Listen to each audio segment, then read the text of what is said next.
In a wide valley at the foothills of mountains, where peaks rose like ancient guardians, lived Ivan Petrovich Sokolov, a man whose life was as hard and resilient as the earth itself. At the age of 65, his face still bore traces of joy and loss.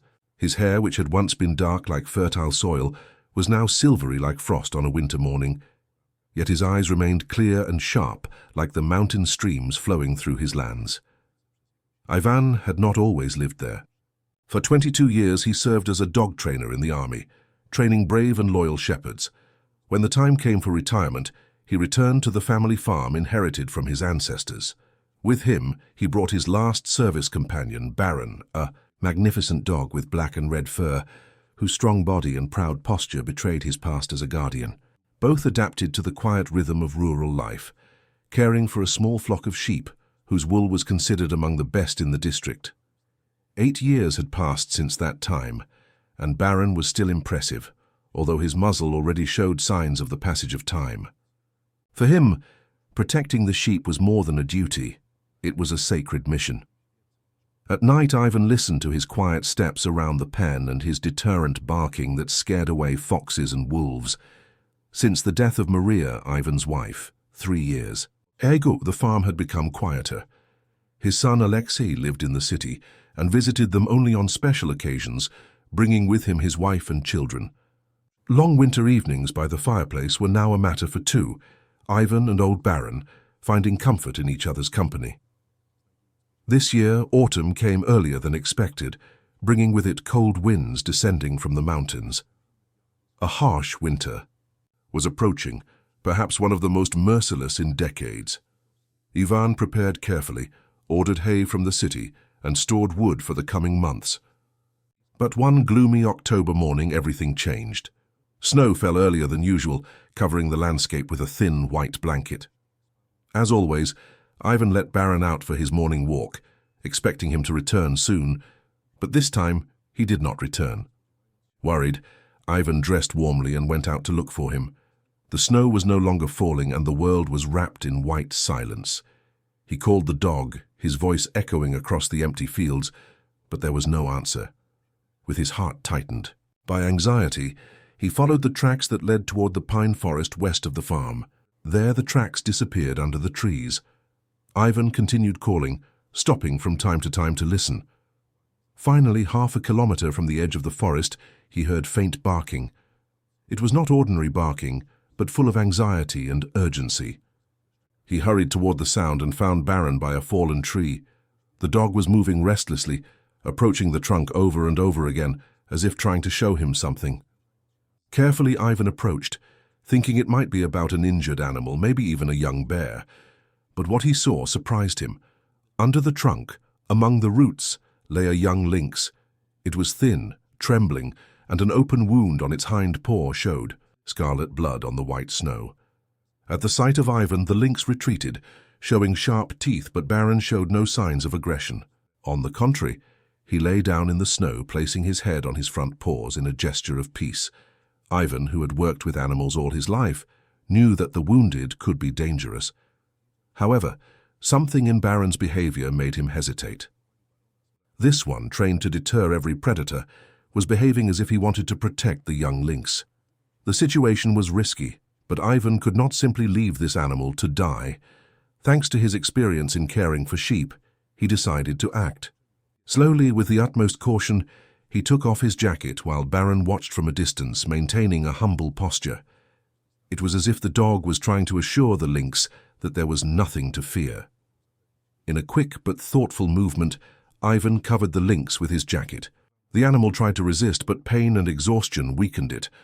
Ivan lifted it carefully, noticing distinct ribs and rapid heartbeat. Baron followed him closely, clearly pleased, as if he understood they were doing the right thing. Already at the farm, Ivan placed the lynx in an old cage in the barn, close to the heater.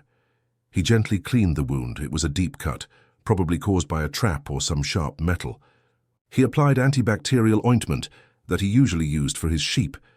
The lynx was too weak to object. It watched him with yellow eyes full of distrust.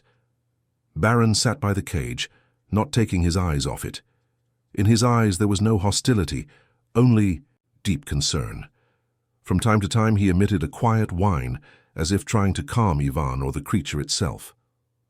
"I'll call her Lada," Ivan said quietly, feeling that this creature needed a name. The name seemed appropriate to him, reminding him of the distant mountains he saw every morning from his window. In the following days, Ivan wondered whether he should notify the nature protection authorities. He knew that keeping a wild lynx was illegal, even if his intentions were good. But a strong winter storm buried the roads under a thick layer of snow and cut the telephone lines. The decision seemed to make itself: Lada would stay. To his surprise, Baron developed genuine interest in her. He spent hours by the cage, bringing her old toys like a rag ball or a gnawed boot, as if trying to make her feel welcome. At first, Lada ignored his offerings, huddled in the corner. But as days passed, as her wound healed and energy returned, curiosity began to outweigh fear. In just a week, Lada was eating well, allowing Ivan to change bandages without resistance, and even began to interact with Baron. She was no longer afraid when the dog approached. Sometimes she stretched her paw through the mesh, gently touching his muzzle. Ivan knew he would not be able to keep her forever. When the weather improved, he would have to release her. But watching Baron and Lada playing through the bars, he understood that sometimes the most unlikely friendships are the strongest. At the end of the second week, he made a decision. He opened the cage so that Lada could come out for a while, always under Baron's watchful eye. The lynx walked carefully, still somewhat weak, but with the elegance proper to her species. She explored the barn with curiosity, while the dog followed her, not getting too close, acting as both guardian and friend. Lada even began to imitate Baron. She observed his reactions, his games, and often responded to Ivan's simple calls, not because she was trained, but because she wanted to be part of this strange little pack. One particularly cold afternoon, when thick snow was falling outside, Ivan made a risky decision. He opened the doors of his house to let both of them in. It was a gesture of trust. Lada entered behind Baron, her yellow eyes shining alertly, but not with fear. She watched as the dog jumped onto his old armchair by the fireplace, his favorite place. After a moment's hesitation, Lada followed his example and curled up next to him. Ivan, moved, thought of Maria. If she were alive, she would not believe what she was seeing. A wild lynx and a shepherd dog dozing together like old friends in their favorite chair.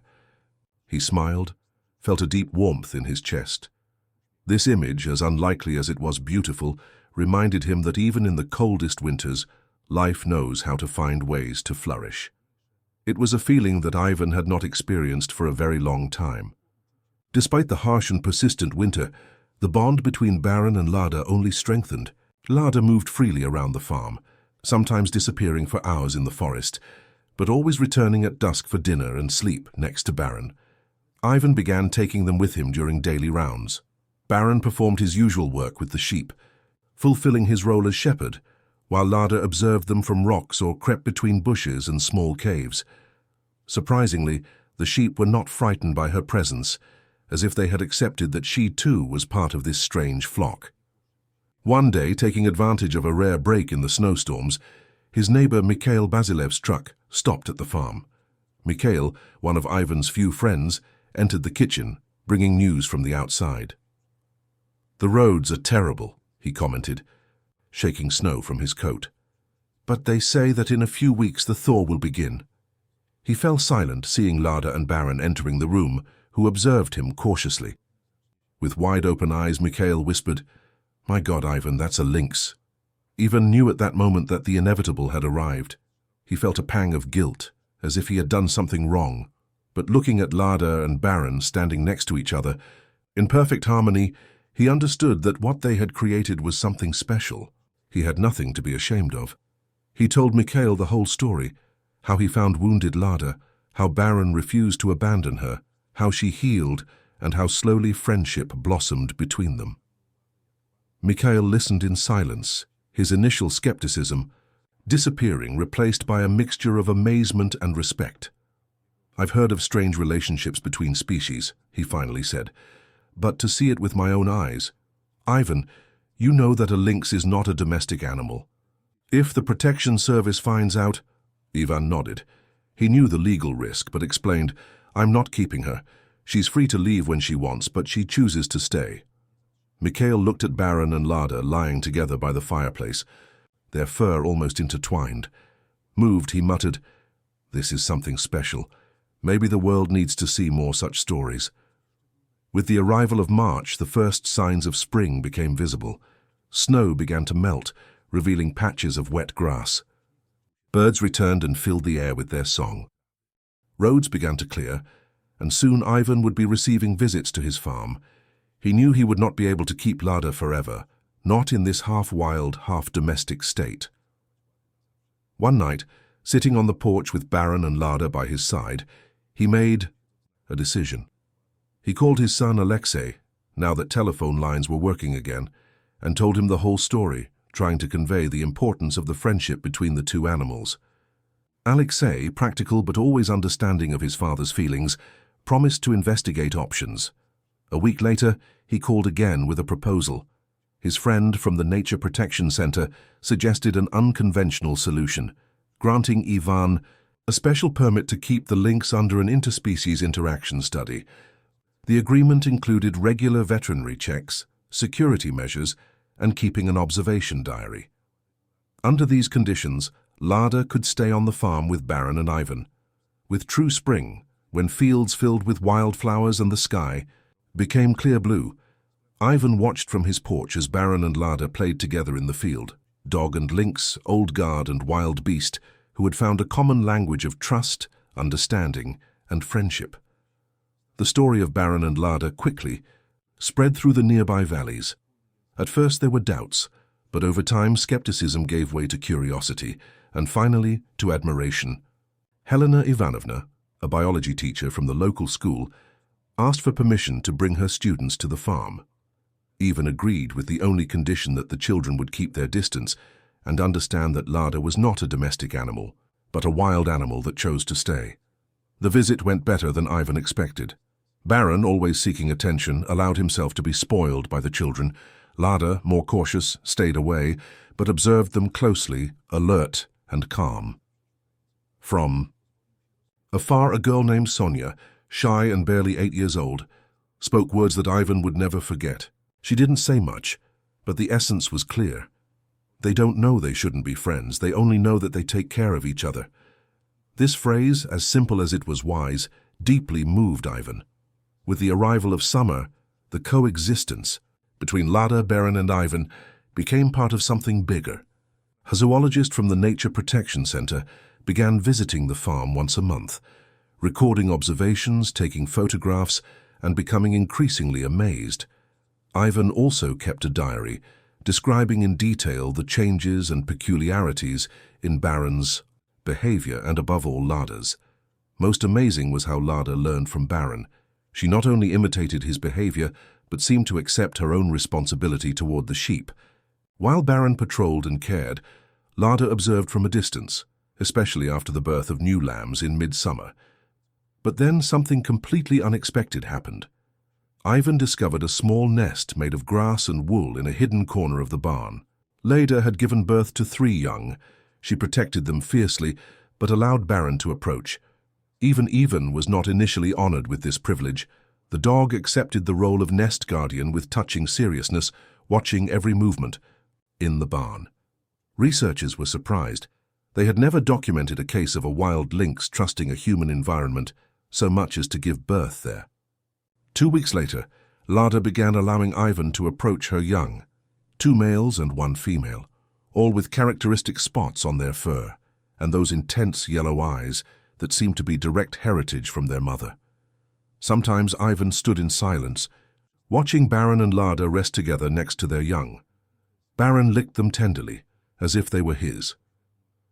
These moments became some of Ivan's most precious memories. When autumn of Lada's 2nd year of stay arrived, a film crew came to the farm. They were documentarians interested in telling Baron's story, which by that time had already begun to attract the attention of nature lovers. At first Ivan was reluctant, but his son Alexei convinced him that sharing this story could inspire others and promote compassion and understanding for wildlife. For 3 days, the filmmakers recorded daily scenes of this peculiar family. Baron and Lada hunting together, sleeping next to each other on the porch, or teaching the little ones how to manage in the forest. Anna Sergeyeva, the project's journalist, asked Ivan what made this friendship so special. "Don't they see the difference?" he replied after a pause. "We humans see a dog and a wild lynx and assume they should be enemies. But Baron saw a creature that needed help, and Lada saw a trustworthy companion. They never let our prejudices interfere with their feelings." The documentary titled The Guardian and His Beloved Lynx premiered in winter on a nature channel. It was watched by millions of people worldwide. Ivan, who never sought attention, began receiving letters and messages of thanks from distant places. The Protection Center used this fame to launch an educational program. With Ivan's consent, 2-week visits to the farm were organized where visitors learned about interspecies relationships, peaceful coexistence, and living in harmony with nature. Over time, the farm stopped being just a workplace. It became a sanctuary, a symbol of peace between wild and domestic animals and between them and humans. Baron turned 10, became slower, his joints hurt on humid days, and he could no longer accompany Lada on her hunting expeditions, but their friendship remained intact, perhaps stronger than ever. Lada's children grew up, and as they should, returned to the forest. However, sometimes they came back, bringing their own young with them. Ivan would sit on his porch for long moments, watching how new generations of lynxes traversed the farm without fear of humans, thanks to the example that Lada had left. One cool spring morning, Ivan found Baron motionless by the trash bin. He had died peacefully, overcome by age and arthritis.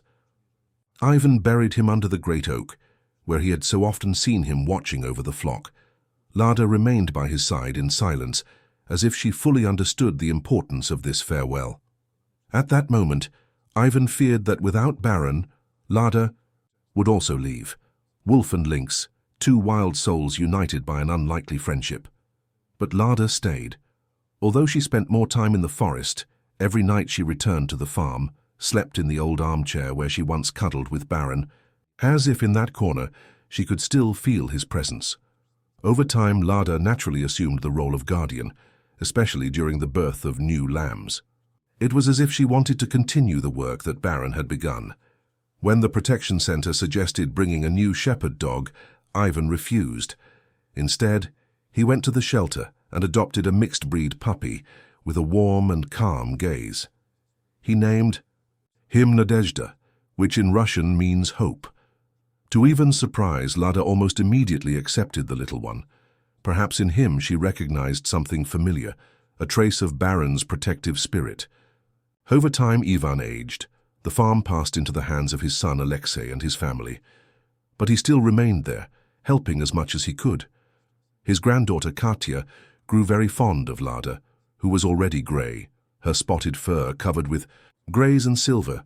She allowed Katya to pet her, a privilege that very few had besides Ivan. One night, after more than 10 years since arriving at the farm, Lada died. Ivan knew it. He had noticed that in recent weeks she ate less and slept more.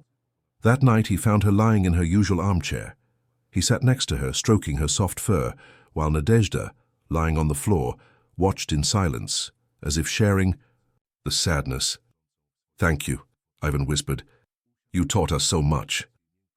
In the morning he buried her next to Baron under the old oak. A simple stone marked the place with their names and the inscription, "Friends Without Borders." This small monument was not just a tribute, but a symbolic closing of a story that had touched many. The story of Baron and Lada did not die with them. It lived in the lynxes that still visited the farm, in groups of students who came to learn about nature and impossible relationships that become real. It even inspired changes in wildlife protection laws and educational programs about coexistence. Ivan, already 80 years old, still sat on the porch every evening. Hope rested by his side. From time to time, Lada's descendants would appear at the edge of the forest. Sometimes, when twilight light fell on the field at the perfect angle, it seemed to him that he saw silhouettes of the shepherd and lynx playing among the flowers, as if they had never left. The sanctuary, which had once been just a farm, became a living symbol of the power of love, adaptation, and the ability to transcend natural boundaries in the name of a common language, the language of empathy. Ivan understood that the most important relationships often find us, not by seeking them, like a wounded lynx on a winter day, or like an old dog who decides to protect it. In that corner of the valley, where mountains embrace the plain, a legend was born, not in official books, but in the hearts of those who knew it. Every morning, when the sun rose, coloring the hills gold, Ivan would go out on the porch with his steaming coffee, and sometimes in that space between light and shadow, he felt the presence of his old friends. They reminded him that true miracles come without noise, walking on four paws, asking only for an open heart and a corner they can call home.